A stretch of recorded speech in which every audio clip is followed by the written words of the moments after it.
মুখস্থ না করে 9 এর নামটা আমরা খুব সহজেই মনে রাখতে পারি এভাবে। প্রথমে আমরা 0 থেকে 9 পর্যন্ত সিরিয়ালি লিখে ফেলবো।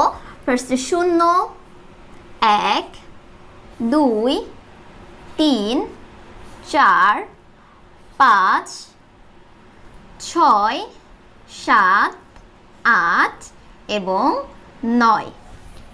দেন আমরা এখান থেকে নিচ থেকে আবার 0 থেকে 9 পর্যন্ত সিরিয়ালি লিখে ফেলবো।